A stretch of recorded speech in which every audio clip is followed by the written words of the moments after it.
Assalamualaikum Bunda, apa kabarnya? Berjumpa kembali dengan saya, Bidan Nurul.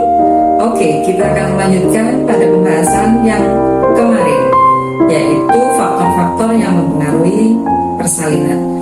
Yang pertama kemarin kita bahas adalah faktor kekuatan atau power ibu.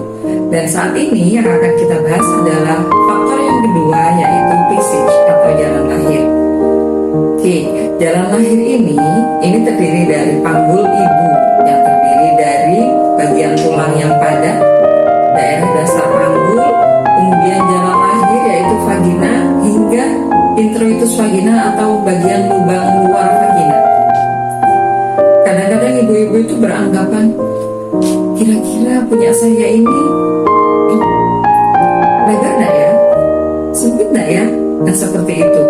Nah, meskipun jaringan lunak ini khususnya lapisan otot yang ada di dasar panggul ini menunjang keluarnya bayi, tetapi panggul ini jauh lebih berperan dalam proses persalinan, dalam artian bagian yang padat ini. Kenapa?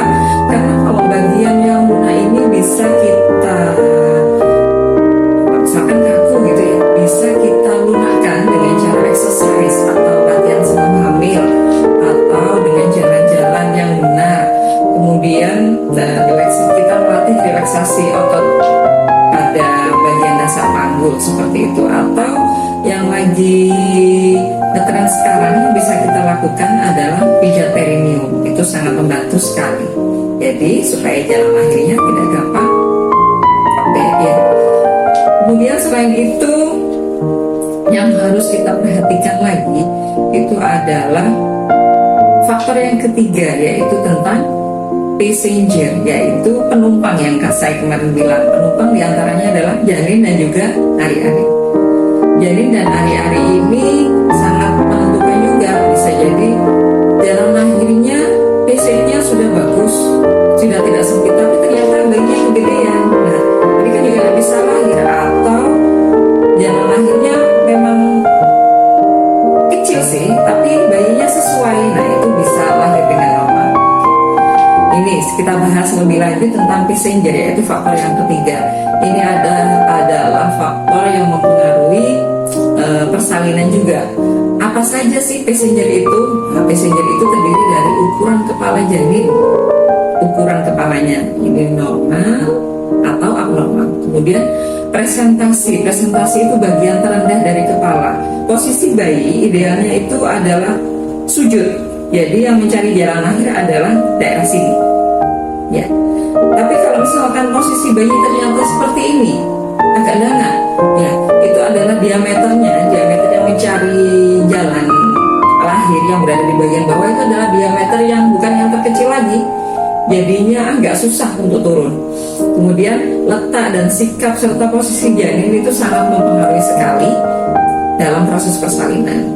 Contoh, misalkan ternyata letaknya susah, atau letaknya melintang, kita bisa jalan lahir meskipun panggul ibunya normal ya.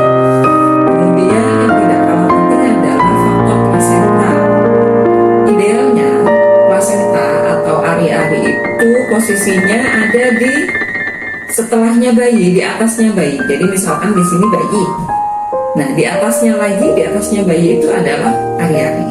Nah ketika posisi ari-ari ini ada di bawah, meskipun posisinya bayinya bagus, kepala ukurannya juga sesuai, terus presentasinya atau bagian terendahnya bagus, tapi jalan lahirnya juga bagus, tapi ari-arinya menutupi jalan lahir, nah ini juga tidak bisa untuk lahir normal. Ini harus lahir secara sesar.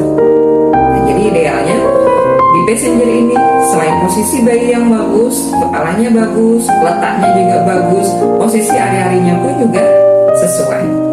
Nih. Untuk faktor yang selanjutnya yaitu psikologis, akan kita bahas di episode yang selanjutnya ya. Terima kasih sudah menonton video ini dan kita ketemu lagi di episode yang selanjutnya.